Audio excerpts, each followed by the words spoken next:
Hey friends, Durosai here. Hope you guys are doing well and staying creative. In this video, I'll be doing a breakdown of my track Living Breathing Machine that released on Not Allowed Records. So if you haven't listened to the track, go listen to that first. I'll put a link in the description. And while you're at it, might as well follow me on the gram, like this video, and subscribe to the channel. So without wasting any more time, let's get into the video.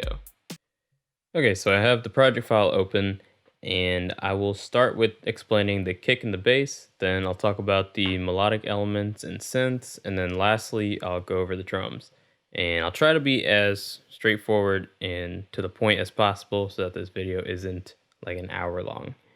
So, yep, starting with the kick, I have the kick layered into 3 different layers. So the first one is the sub kick, that's where you're getting the low frequency impact. Pretty much just an 808 kick that I'm EQing here, just taking out some of the mids and the low mids without the EQ. Sounds like that. Got a little bit of R compressor on it to compress it, and that's the only processing I have for the sub kick. Then we have this top clicky layer, just high passing that here, pretty high. And then we have a knock. This is adding more of the mid-range component of the kick. Then together.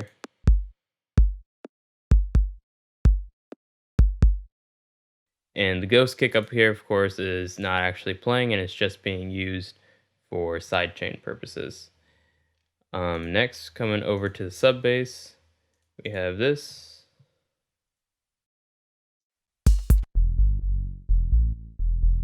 The sub bass is a pattern that I played on my Moog.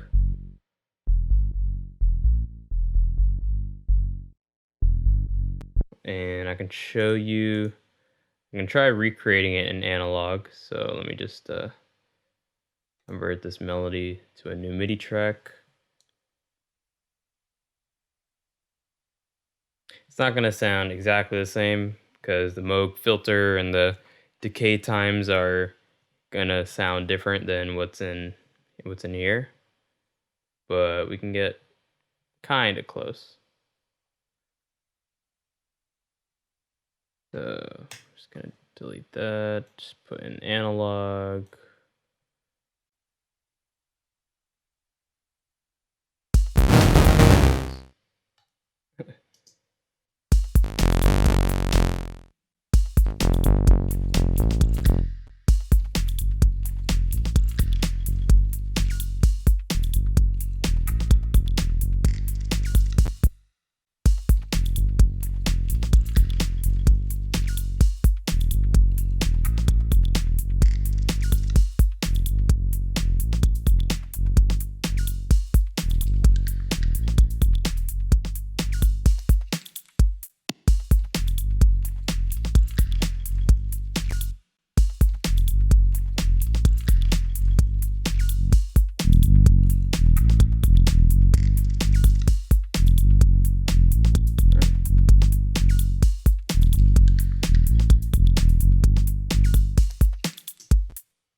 Compared to that.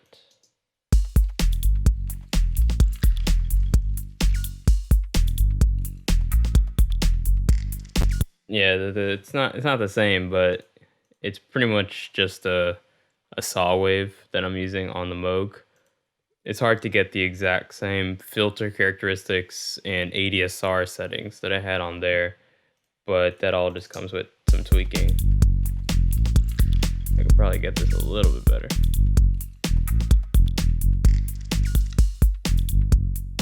That's not bad. Yeah, kind of close. But anyways, you get the point. And then we have a second component of the bass here.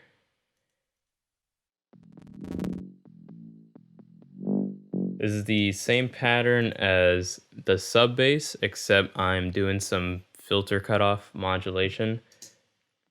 So on certain notes, I'm twisting the filter, like womp womp. So if I grab this pattern here,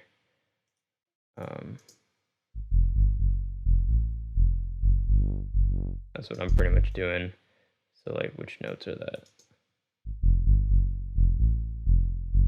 So essentially for like this note, I'm just doing something like that. Just like a slight increase in the filter. And then because I already have a sub bass layer, on this bass layer, I am high passing it. I'm also adding a lot of distortion to this layer to bring out the harmonics. So I have a saturator that's going into a wave shaper. So if we listen without it, adding a little bit of texture and crunch. Then I have this plugin called Head Crusher. This is a free distortion plugin that is also adding a little bit of bite to the bass sound. And I'm adding this distortion before the EQ because I want the distortion to affect all the low frequencies because that's what sounds really nice and warm. If you add the EQ before the distortion, then the EQ is just, or the distortion is only going to be affecting these high frequencies, and that's not what I want. I want the distortion to affect the low frequencies so that you get that nice, like, you get those nice harmonics starting all the way down in the bass section of the frequency range.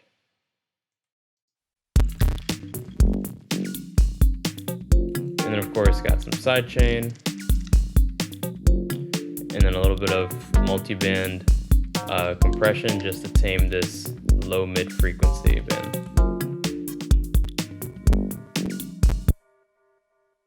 So that's the bass. Don't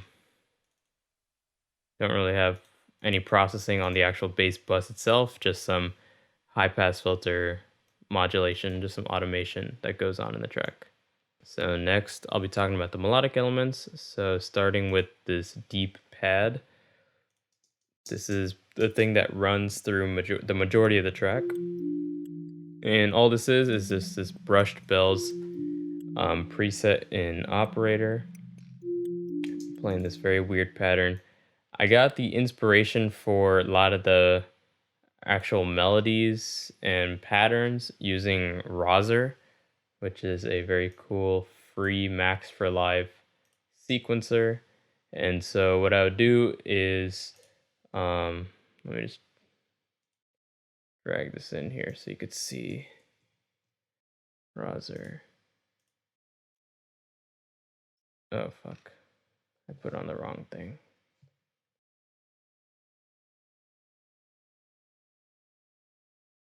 So what I essentially would do is set this to the key of my track, which in this case is G minor.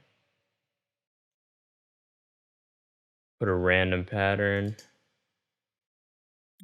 And I would just let it play patterns and record all this MIDI information in a separate channel.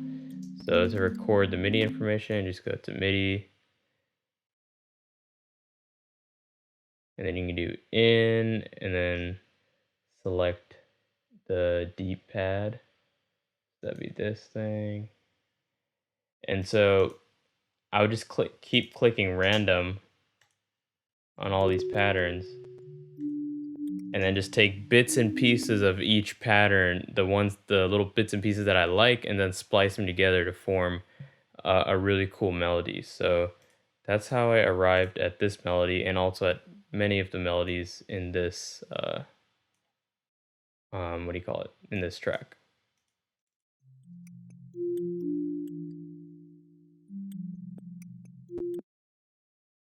So yeah, I'm just high passing that, sidechaining that to the kick.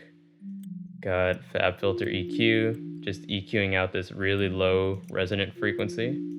If I take that out, you can hear that it's just like a very low, bassy kind of resonance that doesn't sound good. I wanted all the notes to sound relatively even in volume. Then I have Fab Filter, which is also cutting down on some of this low mid resonance, just with some of these other notes. This one's actually not doing a whole lot, but just a little bit.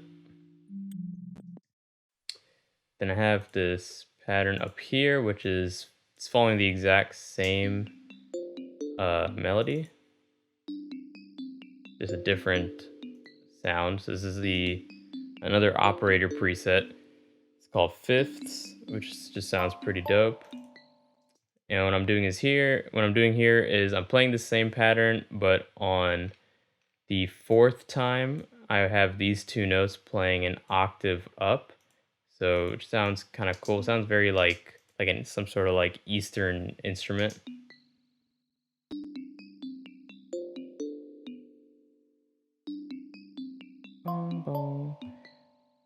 So just on those two notes, that's just adding some variation to the pattern, because you don't want things to be too stale, or the pattern to just repeat over and over and over again with the same exact like bar loop that's repeating.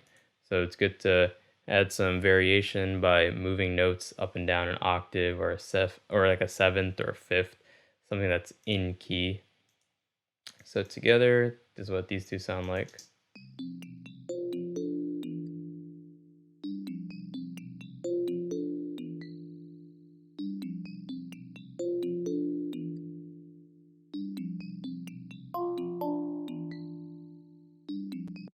So now coming to the lead of the track, it's another operator preset. This one's called Keys Machine. Just a very sounds like a very cheap electric piano, or like almost like a broken electric piano. Doing some slight EQing in the mids and the mids and low mid range here. Got some saturator, and then just on this parallel effects rack, I got some reverb, a little bit of Ableton echo. This channel is turned off, it's not doing anything. And then at the end of it, I'm just boosting all these high frequencies. Now the weird thing about this is that the pattern is not really in the key of the track, but it just works. I'm not really sure why.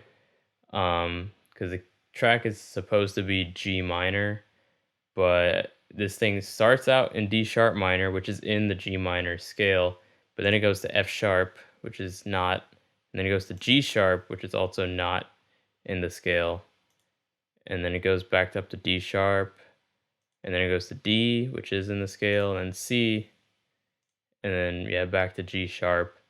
So it's a weird pattern, but I don't know, it works and it sounds fine in the context of the track. Sometimes things just sound good even if they're not in key, but it might just be some other scale that I'm unfamiliar of. See, as you can see here, with our other pattern with this deep pad, we have F, E, D, F, B, C. We are pretty much in the G minor scale. Outside of this B, I don't think B is in. Yeah, B is not in the G minor scale.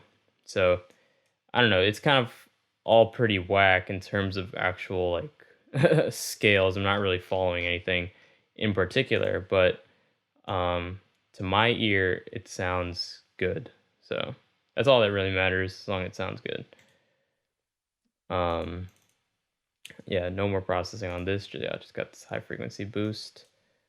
I also have this white noise component that was actually part of the keys preset, which I just separated these two out. And this is just this little like white noise thing that plays every time the keys plays.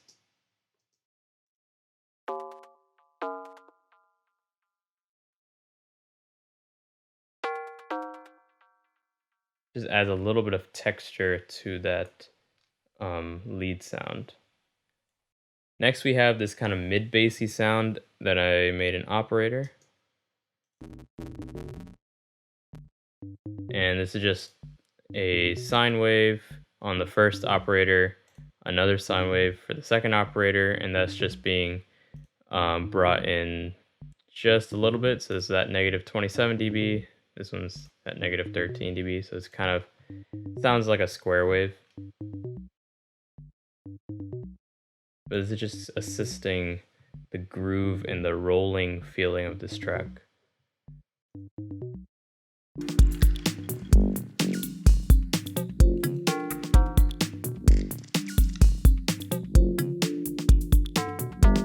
My goal with this was I wanted this track to be fast paced and I just wanted to keep moving without it getting without big breakdowns or anything like that.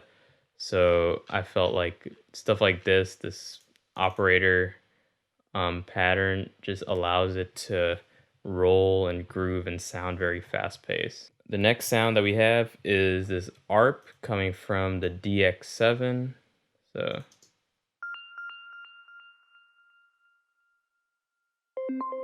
this is the sound that leads up and eventually goes into the break. This isn't really anything that interesting. It's just a cool preset that I found. This one is called Lively ARPs. That's what it says, right? Yeah. Lively ARPs. I'm just using FabFilter Pro MB to help reduce some of those peaks, like with that note right there. And then same thing here. Just reducing some of the high frequencies with some multiband compression. A little bit of EQ, then drum bus to fatten it up. Again, more multiband compression to help out with that resonant frequency that we have at 1K. And then just some compression and gain automation. Now I have some vocals in here as well. So for this, I sampled this video from this lady, Suzanne Chani. If you haven't heard of her, definitely go check her out. She's like a synth goddess, like OG synth queen, like a Buchla pioneer. So there was this video from like back in the day, like in the 60s or 70s, of her making sounds for pinball machines. It was like a little mini documentary. So I took some of the stuff she was saying in that, the sounds she was making for the pinball machines, and I used all that for like the ambiance and effects of the track. So like for example right here we have some effects that come directly from the pinball machines. These are our little transitional effects that I have a lot of delay on. So it's like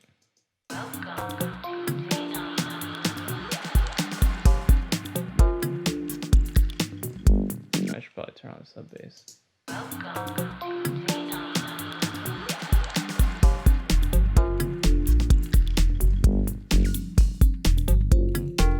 And her voice is stuff she's saying into some effects processors that eventually are going into pinball machines.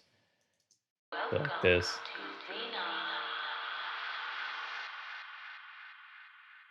There's a lot of noise in the background of this video, so that's why I had to band pass this pretty hard and just use a very limited band of frequencies so you don't hear all the noise.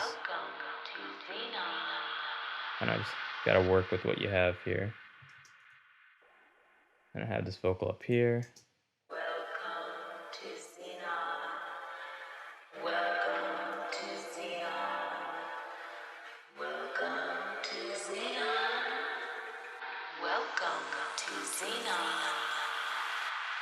So with this Welcome to Xenon thing, she says it a couple times, but the first few times there's again a lot of noise, but then in this last time she says it's like the most clear in the recording.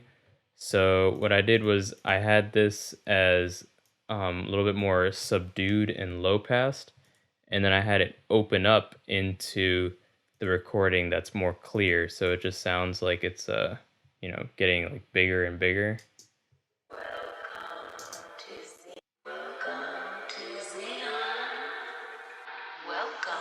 this last one really just like opens up, and then that's when also like the bass and all that stuff comes back in when it's like a sort of transitional period.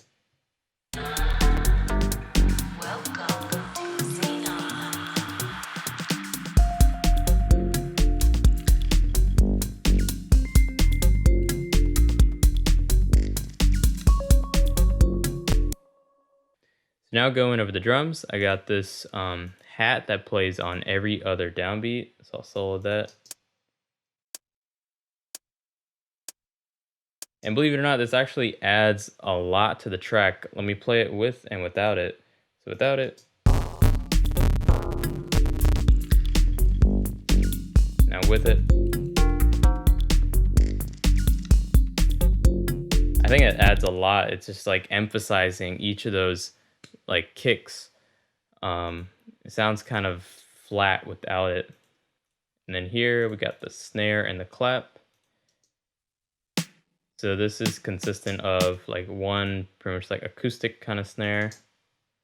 Is that. And then this clap that's coming from I think my ER1. And so the hat is just adding a little bit of that texture to the hit, the snare hit when they both play. Without it. Just like that nice high frequency sparkle. And of course the snare's got it's playing a little bit more notes. The clap is just playing on the 2 and the 4. And the snare is playing on the 2 and the 4, but also has these little auxiliary notes to help out the groove. And this also keeps everything, the drums, a little bit more interesting. So I got this like aux note here, right there, and then also like every now and then there plays a little like transitional fill.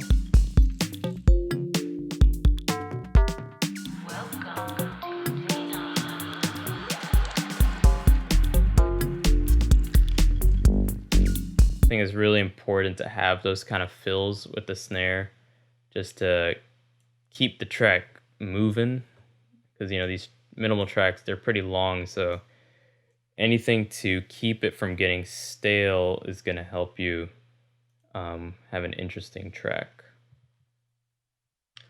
Next we have some hats. So this is just a simple upbeat hat coming from my electribe. Same thing here, this is just 909. Nothing crazy, just an upbeat pattern. We have this 909-ish kind of hi-hat that's coming from my electribe.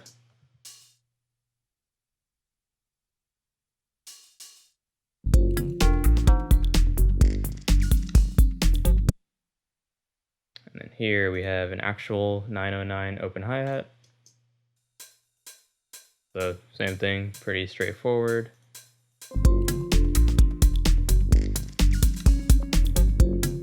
Down here, I got some shakers. This is just making the drum groove a little bit faster.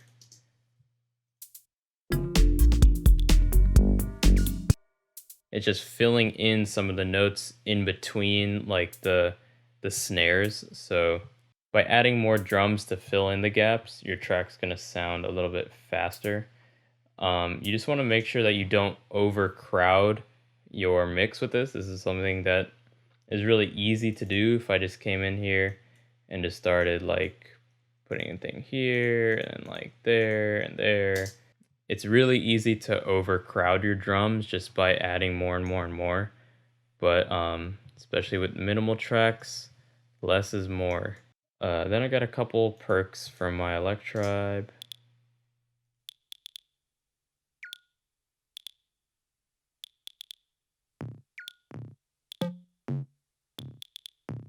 This is all just coming from my ER1.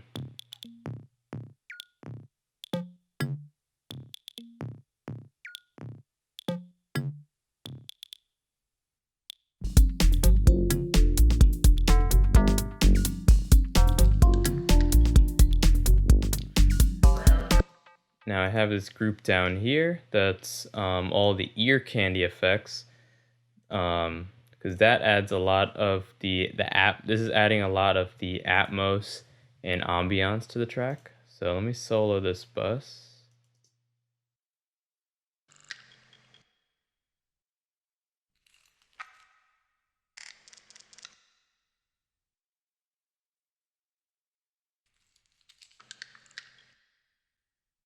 So these are all little sounds that I found, that I'm just chopping up and placing them in strategic locations. And also, I'm automating the panning so that they have some movement to them. So here, as you can see, I have this panning automation that's happening. So I like the sounds to be like whizzing around your head. I think that sounds really cool. So that's what's happening here.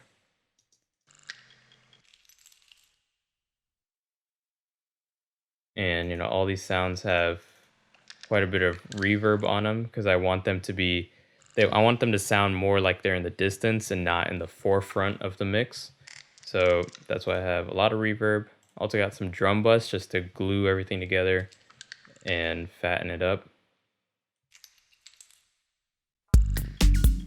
This is another thing where you don't want to overcrowd it and overdo it because it's super easy to just go crazy with it. And this is a mistake that I make a lot where I will go overboard with the drums and then I'll have to just start deleting things or just muting different hits because I added too many.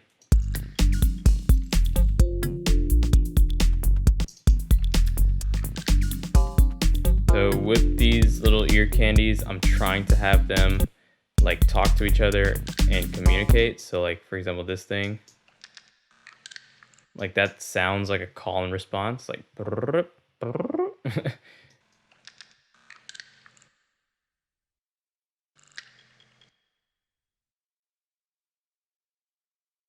same thing here.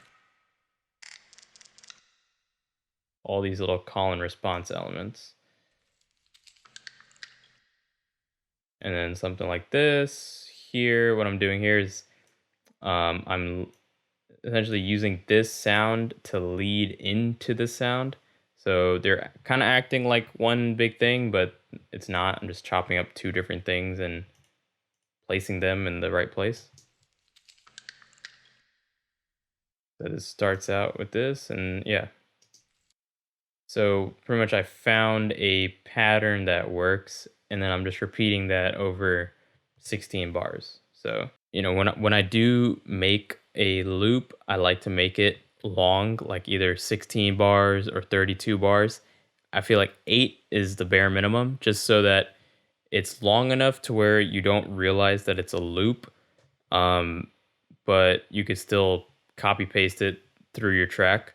You just don't want it to feel like something's actually just repeating and repeating and repeating, and there needs to be some variation to keep it interesting. So for the drum processing, on the entire drum group, I have, starting with a compressor.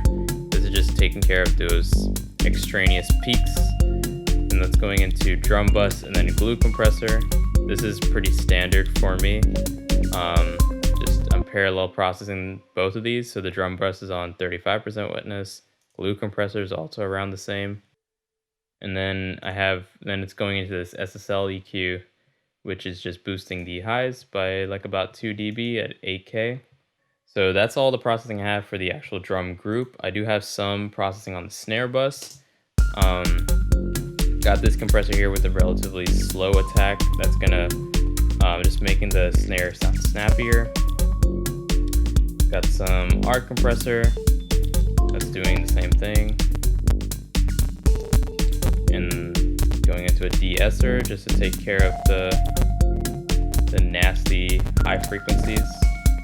Just a little bit of taming, and then of course reverb, and then SSL that's boosting that high frequency region again. So this is boosting 4 dB at 8K, just giving that nice bite to the snare. So for the arrangement of this track, I wanted it to feel fast-paced, and it just has that rolling feel because it's like 128 BPM. the bass line just kind of, it gives off that vibe, that sort of energy, at least to me it does, the bass line and the drums. So I wanted something just happen, like something new to happen consistently, and also I didn't want any really long breaks or pauses in the track. I mean, there is obviously a break in it, but it doesn't happen till pretty far into the track, like almost 4 minutes in. So if you see here, so we have some drums, just drums up until the 17 bar mark. So after 16 bars, we got the bass line. And then at the 32 bar mark, this is where things start to really pick up in terms of pace. So the pad comes in at the 32 bar point, and then 8 bars later, we have the new melodic element, which is this. And then 8 bars later, we get the keys. And then after another 8 bars, now it goes into this little mini break where the hat's cut out. And you get, and now the vocal is introduced. And now that comes back in after this 8 bars. So it's like every 8 bars, something essentially major is happening. We're either getting this new melodic element or break. But I feel like that really helps keep the track moving. And then here, after 8 bars, you get another little slice of the vocal. And then 4 bars after that, we get the welcome to Xenon vocal. And then 4 bars later, goes into the ARP. So, so essentially what I'm trying to show you is that something new is happening, for every 4 to 8 bars. And in my opinion, that's the main contributing factor for the fast-paced, rolling nature of this track. Just some food for thought. So anyway, that was the breakdown of my track, Living Breathing Machine. Hope that was helpful. If it was, please leave a like, subscribe to the channel, leave a comment if you do want to see anything specific from me. I'm open to suggestions. And thanks for watching, and I hope you have a great day. Peace. Welcome.